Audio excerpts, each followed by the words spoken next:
So the final argument back to Muhammad. So Muhammad only appears 4 times. We've seen 2 verses already. The fourth one, which we're not going to discuss, is just very vague, and you have to actually go to many verses before and after to make any sort of argument. But this one is very interesting because we have here, so from Daif International, Muhammad is not the father of any of your men, but Murad says that's actually past tense. And it is very interesting. When we see the translators, we see all of those there. Muhammad is not, everything in the present tense, making it sound as though he is right there and talking to the crowd. But hang on a minute. If it is past tense, it changes everything.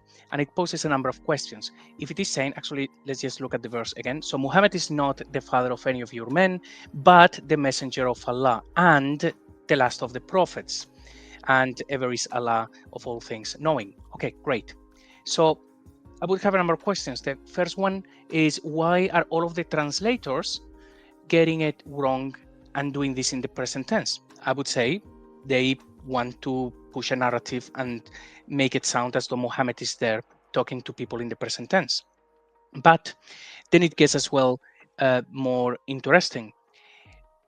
Why would it actually even say this? Why would it say Muhammad was not the father of any of your men, but Rasulullah? It's like, if he's a messenger, well, I think according to Islam, I can be wrong about this, but I think lots of people are messengers.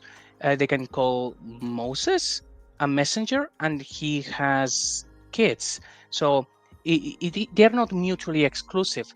If this verse, I think according to the narrative, Muhammad had sons, and then they died, and then this was revealed.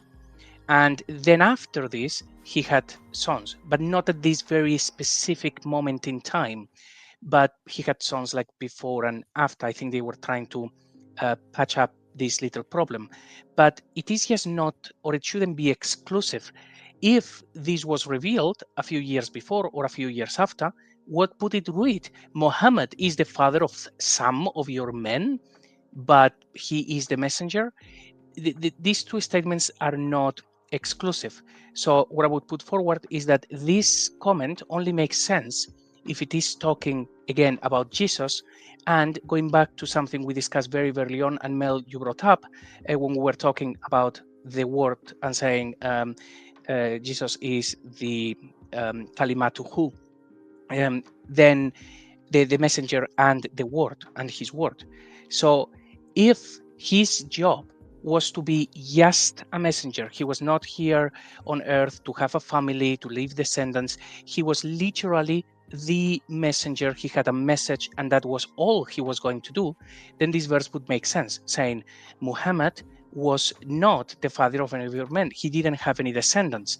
What he was the messenger of Allah with one mission to accomplish, and he was the seal of all prophets. And I would say that it doesn't make sense if this is about Muhammad, but it would make perfect sense if it is about Jesus.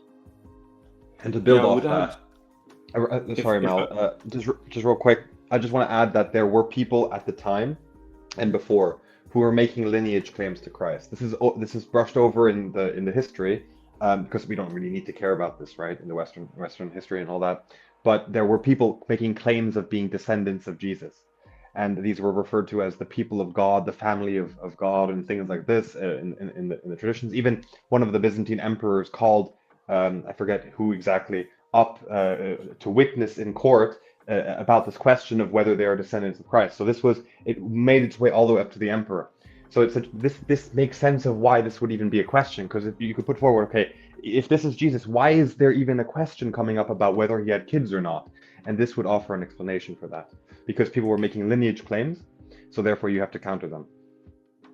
Yeah, this probably connects parallels with what you're saying.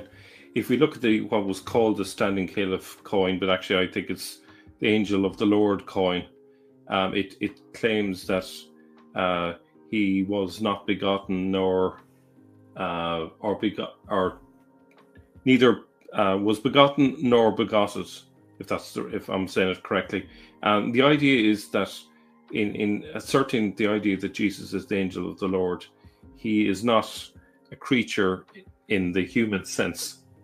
So therefore, when he's born into the world, but he is not humanly begotten. Now there's a difference in the Syriac meaning of begotten from the Greek, and so they very much objected to the Greek concept of begotten, because they had a more human sense of it. So there was a denial of that Jesus was begotten, not in the creedal sense, and also as that Jesus ever had any children. And that, I think what you said about the claim of being a descendant of Jesus would have been the reason for denial of that.